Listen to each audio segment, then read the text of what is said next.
suites, and And yeah, the it was. property back then was probably like 30,000. And you get to meet today someone super inspirational that is a role model for me and my impact and what I'm trying to create here in El Salvador, that has, I mean, launched so many amazing, wonderful movements and projects here in El Salvador, and a great way to show you how, as a foreigner, you can truly elevate the country. Let's go.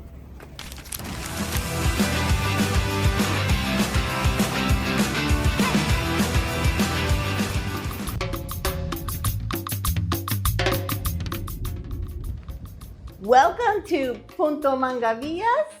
This is my favorite hotel to stay at in the eastern side of El Salvador, and I'm going to show you why. Because it's a perfect example of not just making money, but also elevating the community. Y elevamos juntos.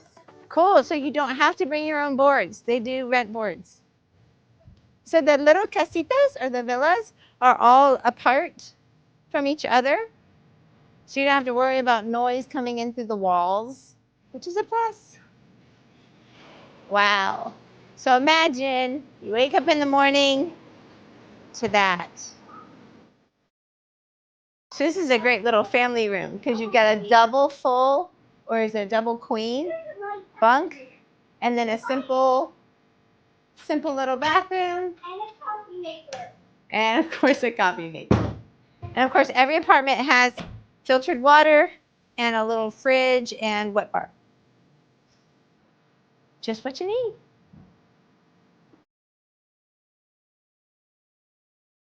Area, and then the patio for hanging out and chilling, sitting by the pool, relaxing, or pick up a nice game of pool. So here is the bar next to the lounge area, and this is the list of breakfast options that come with your stay. Number 1, number 2, number 3, number 4. Your dinner options. Here. Salmon, octopus, ribeye. Don't you love how they say ribeye?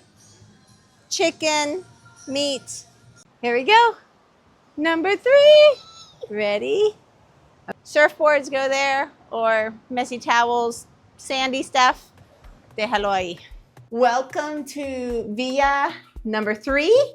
And as you can see here, they have like a little coffee maker, a little wet bar, and a sink for little things, and some little plates and dishes, especially for like if you're doing any of your own, like eating your takeout, you can eat it nice and calmly here, and even wash your own dish. It's beautiful. This is real wood. And then you have a big open living room space to kind of chill and relax after a day of surfing, and extension cord, little desk area to get your digital nomad out of the way. And of course, always important, filtered water, a requirement in El Salvador, regardless of where you are. I love this ambient of like chill, natural wood, just the total beach vibe. This is bedroom number 2, where you've got a bunk bed and a couple bed. And then bedroom number 1. I love all the recycled wood. I love all the natural wood in here. Beautiful queen bed. And I can't wait to see this in the morning. So I'll show you a little bit later, but the sun is gonna come up right over there. So there's just one bathroom in the villa. You just have a bedroom 1 entrance into it, or you have the common entrance out there. I love the whole aesthetic in here. In serio, Mike, good job. Actually, I should probably say Mike's wife. She's probably more the one that designed it. It's gorgeous. Good job. Check out this secret passageway by the pool.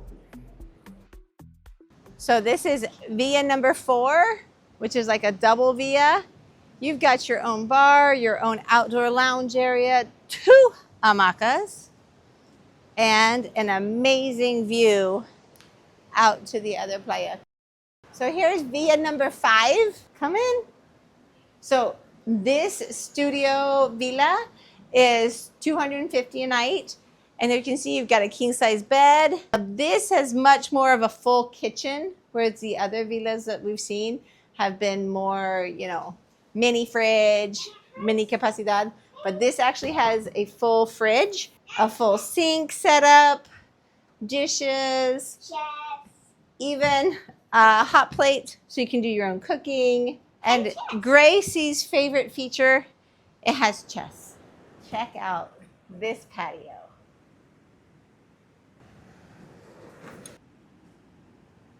And the awesome hidden gem of this whole place, the most exclusive, where like the high rollers and the kind of private public people go, is number 6. Fasten. Mire.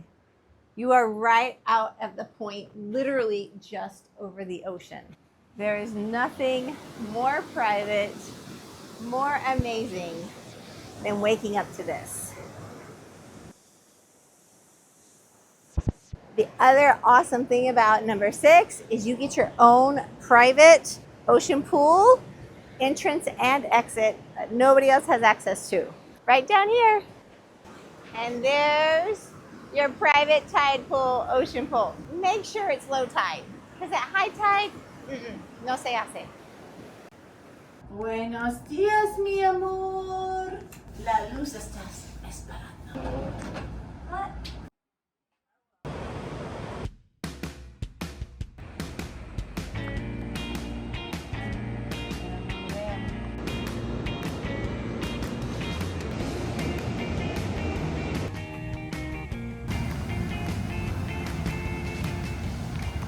Este es Playa Carizal in Surf City 2. And this is like the point where they get the nice, really big waves in the morning. And some of them have even come all the way up here and doused me while I was trying to film. So, cuidado.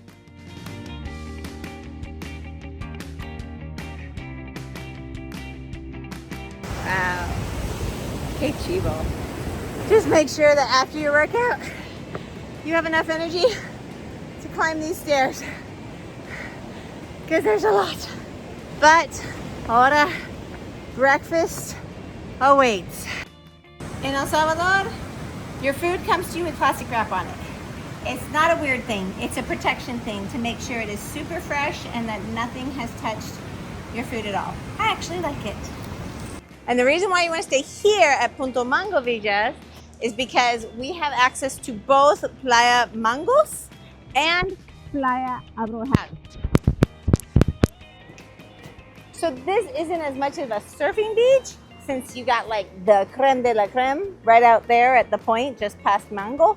But this is a great beach for kids and for tide pools. And then you got a nice sandy beach over there with, and you can notice it's nice and flat, so the waves don't like totally bowl you over if you have littles that want to play in the sand. So this is the access down to Playa Mango. And if you'll notice, apparently like the best surfing spot in the whole country, I come running back from right there. It's called El Punto, or the Point. And it has some of the most beautiful waves for surfing. Super private, still very kind of raw. There's not a lot of big resorts. It's not overcome with tourists. And I guess that's the perk of coming here to Surf City 2 instead of Surf City 1. Surf City 1's getting pretty touristy. It's pretty kind of run over with restaurants and hotels and resorts and tourism. But if you want something more private, more solitude, more raw, more natural, then right here in Punta Mango, this is the place to be.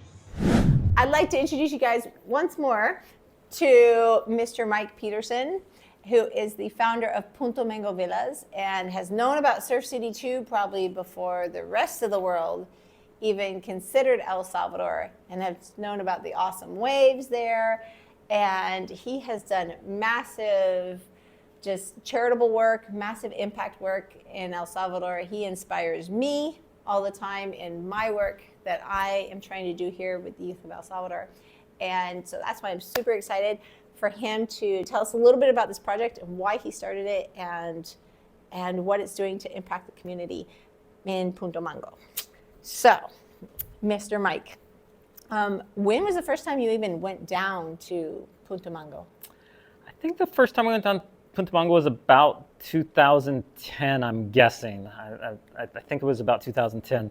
And at that time, that area was like super remote. Actually, in Punta Mango, at least the legend was you couldn't actually drive out there, that it was kind of controlled by the former military guerrillas of that area. Because that was actually where, Punta Mango was where the first weapons came in from Nicaragua during the Civil War. They landed on the beaches there. So that was like a guerrilla stronghold. And so there was a rumor that you couldn't drive there, that you would be shot. I think that was mostly the rumor started by the boat drivers, because they would boat people in to surf in Punta Mango from Las Flores. And so I think it was more the boat drivers. But it was, considered a dangerous area at that time. And we went there on a surf trip. We boated in the first time. And just thought, wow, it's so beautiful out here, and I wonder if we could, find a property out here. And so I'd surfed there a couple different times, and then another buddy of mine who was working with a nonprofit here, and he was also the pastor of Union Church at that time. He was a surfer too, and so we went on a trip together, and cool. I said, man, I'd really like to buy a property down here. We met a guy who was actually, his name was Mike also. He was living there, and he had kind of bought a property and was selling some lots. And so we talked to him about buying something. But then Peter had also had, my buddy had a friend a couple years prior that had found a lot in that area and was looking at buying it, and then wound up not buying it. So he's like, maybe I can find that same lawyer and we can find that lot. So we did. We found this, the lawyer. He still wanted to sell the property. And we went and visited, and it was amazing. I mean, there was nothing out there. It was just jungle, but you had the amazing wave at Punta Mango, and so we wound up buying it. We brought our wives and our kids out. We were all excited. How did you find that spot? Is like so. I mean, were you out there at the point, like on a wave, just like, you know what, right there, right at that cliff right there. I want that cliff. That's my cliff. Well, I wouldn't say that we picked it out that specifically. It happened to be that, like I said, that this other guy had found that property before, so he'd kind of done the scouting for us. But when you're sitting out the wave, you definitely notice that, because it's this point that sits out, and then you have, it's basically you have like 270-degree ocean views, because it kind of sticks out into the water, and so that it has, ocean all around it. And so when we found that was available, we were just like, all right, we need to get this. And we were so excited, and we brought our wives and kids out there. And our wives are like, you guys are idiots. Like, why would you buy this property out in the middle of nowhere? We were like hacking through with machetes, and there was, like thorns and these big fire ants. Like something. Yeah, I think we paid, that's about what we paid for it. And there was nothing out there. There was no other building, there was like a few shacks of local people, but even like there wasn't that big of a local population at that time. It was. You probably needed four-wheel drive. You definitely needed four-wheel drive to get back there. That area during the Civil War was kind of like the hot spot. So the original inhabitants of that area had all fled, and so even the people that were living there at the time were kind of more recent people that had come in to settle it. And so, our wives thought that we were crazy. And the funniest thing, we went down on the beach, and there was one guy surfing out front, and he came in, and he was a gringo, and he looks at us, and he's like, "What are you guys doing here?" He's like, he was with the Peace Corps, and he had been stationed out there. He's like, "I've been here for 3 months. I haven't seen a single foreigner."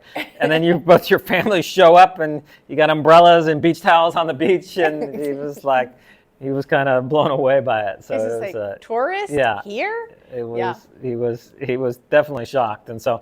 Anyways, we knew, like, long term, anytime you can get property near a good wave, that we knew it's going to blow up. It's going to go up in value.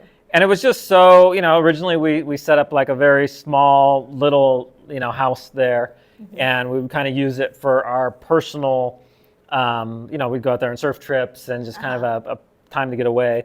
And then we both felt really like, hey, we want to use this property as a place for the missionaries we work with. At that time, we were working with a couple dozen missionary families in El Salvador. El Salvador at that time had the highest murder rate in the world. It was a very challenging place to be working. And so we were like, we want to devote this property to be a place of respite for these, workers that are here serving others, that this could be a place they get away with. And so we kind of dedicated the property to that.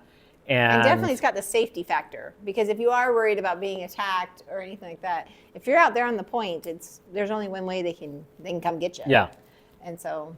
And at that time, it was pretty safe because it was so rural, but also the local community was kind of like pretty tight, and so they kind of provided their own security and policed the community themselves. And so we never had any problems. Even when things were bad in the rest of the country, we never had any problems out there. Yeah, because I mean, I can see how even gangsters wouldn't. It's so hot that if you're not there for the surf, I don't think gangsters would even hang out there. Yeah. It was always a pretty safe area. Oh, okay, good. And then so that was kind of the idea. And so over the years, we've had dozens and dozens of missionaries. That's been their place of respite. They could go out. We built additional cottages along the way, and then more recently, we decided, hey, let's make this kind of something that's long-term sustainable and they can kind of pay for itself. And so we decided to turn it into a boutique hotel, still with the priority being for the missionaries to go out and be able to use it, but also open it up to everybody, because we always had so many people that wanted to go out and use it, because it's such a beautiful property. I mean, I think it's probably the most unique, beautiful beach property in El Salvador, just the way it sits. Especially number 6. I mean, going out and going in, down and into number 6 and just opening that up, it's like, I mean, forget Hawaii, forget Tahiti. I mean, it rivals places that you would spend like $2,000 a night on. Just going out there and being out there at that point with, as you said, the 270 degrees. Yeah, well, the water comes all around. You almost feel like you're on a boat. And you have your own personal pool, like right down below. Yeah. And I'm like, wow. It is, it's just, it's lujo. It's like real lujo, because there's the lujo that you pay an extra $500 for, and you're like, so they gave me an extra mint, and then there's a real lujo of having an experience and being at a place that's like a few people will ever be able to experience this kind of nature. Yeah. So No, cool. I'm going out there tomorrow actually, and so I'm I'm going to spend a week and just reset and get away. So it's every time I go out there, I'm like, I should have planned on more days, because usually I'll just go for 3 days. So I'm like, okay, this time I'm going for a week. Oh, good. Yeah. Better planning this time. And it was interesting because, we went out, Gracie and I actually biked. We biked along to get down to the wave. And once we got down to the wave, it was interesting because we saw all the big photographers that were in the boats and photographers on land. And Gracie's like, Mommy, like how do the surfers pay the photographers or something like that? And then we found out, so the surfers go back to the hotel, to the 3 main hotels, and then photographers come later in the day and say, hey, you want to see what I got? And then show all the pictures. I'm like, that's great business. Yeah. That's a great way to substantiate and support the local community and, fund them. And they weren't that expensive either. So, if you want some amazing waves, without all the crazy tourism stuff, because I have to admit, here, Surf City has gotten borderline just a bit on the crazy, very busy, a lot more tourists than locals in most parts. And especially if you're like a famous person or something like that, no, go Punta Mango. You can you can be stress-free, have great waves. And the beaches there are nice because they stay sandy year-round, where a lot of the beaches in this area, they become kind of rocky during the rainy season. But the beaches there are just wide open and sandy. And they're so untouched. And I mean, it reminds me of certain beaches in Maui and on the Big Island that only the locals knew, because they were so untouched, and that you just couldn't get to. With El Salvador kind of moving up and getting more and more commercialized, it kind of brings you back home and reconnects you with nature, being out there. It's a different feel out there. But sure. so you bought it, you loved it, your wives thought you were crazy, and you built it up, and you finally made this big boutique hotel. And then and you're bringing people in to enjoy the beautiful waves. But then what about, where did you find, being so remote, like where did you find the people to staff? And like, I guess the community knew you by then. Yeah, so we've been very involved with the community from the early days, supporting different. There was a water project there that we supported early on to bring water to the local families, and then we actually, I think it was about 3 or 4 years ago, we built a community center out there where we do English classes. We have a super cool concha, soccer field that's all artificial turf and has lights so they can play at night because it's actually pretty hot during the day, so they normally play at night. And then more recently, we built a pickleball court out there too, so that's all lighted. And so yeah, so we've been very involved in the community. In fact, I think it was about a year ago, they had a number of drownings in that area, just because you know, especially when you have like tourists that don't really know it, or even a lot of times Salvadorans that don't know how to swim, and they'll come and they think they can just walk out, and then they get pulled out more deeper than they can touch. And so we did a training with the local fishermen and surfers to certify them as international lifeguards. And so we did, it was like a 120-hour course. And so now there's actually professional lifeguards that are on duty out in that area. So yeah, we have a long history in the community. During the COVID time, we did distributions in Bitcoin throughout the whole community, similar to what we did here in El Zonte, so the families could sustain themselves. There's most of the stores and businesses there, except Bitcoin.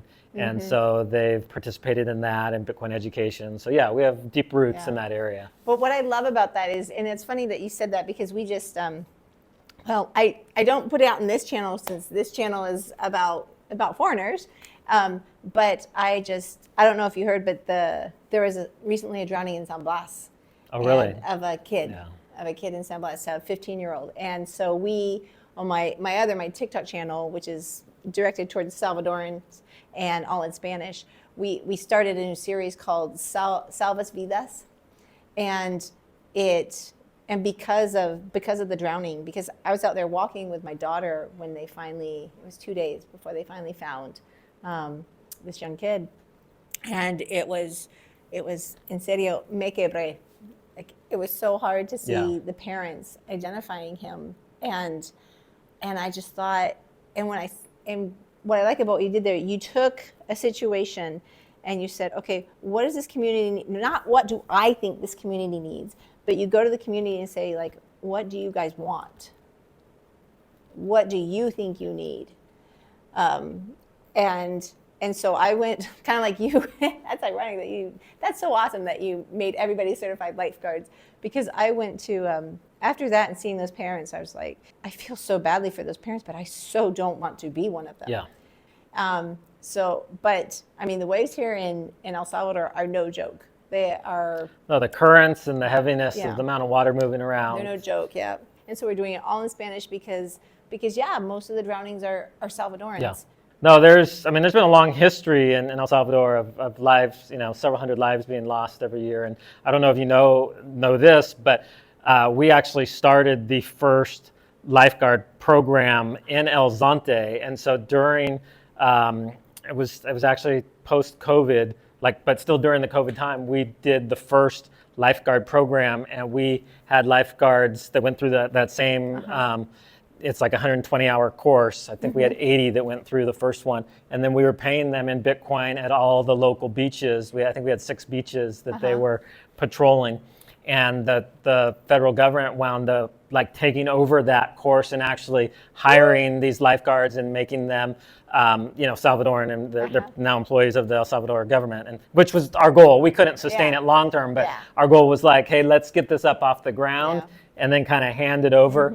And so we did that, and they have lifeguards now all throughout Surf City area, and now with the push down there, they're doing it in Surf City too, also. Awesome. So. Awesome. And hopefully, I would love for the Salvadoran government to do public service announcements of things like that, of look, this is what you need to do in this situation. This is what you need to do in this situation. Because that's the next way to salva vidas en SEV. I'm so not surprised, because you always start with these ideas, And then you are definitely on the government's radar.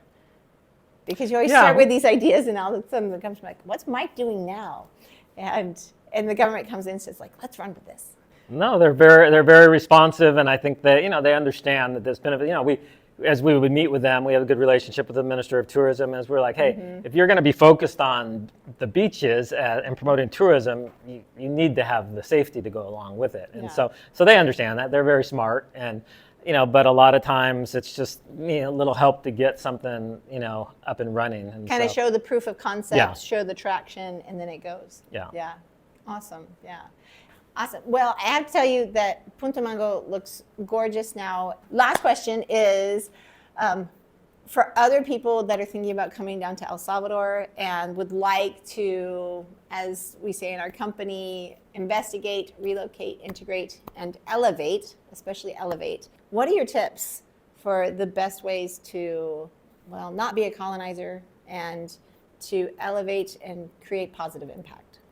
I think the biggest thing is to realize that you're a guest in the country, and that there will be cultural things that you will find that you don't like. And so how you address those things in a civil way and not come in and try to change things to be the way you think that they should be. There's going to be different ways that people treat noise is a big thing, like music and things like that that you may think is inconsiderate, where for them that's just normal, and they don't find that inconsiderate when somebody's playing loud music. That's just one example. There's things like that people come first, and so if somebody sees their friend and they're driving in front of you, they're going to stop and talk to their friend because it'd be rude not to, even if you're waiting behind them. And so just realizing that there's going to be some different cultural norms that you're going to have to adjust to.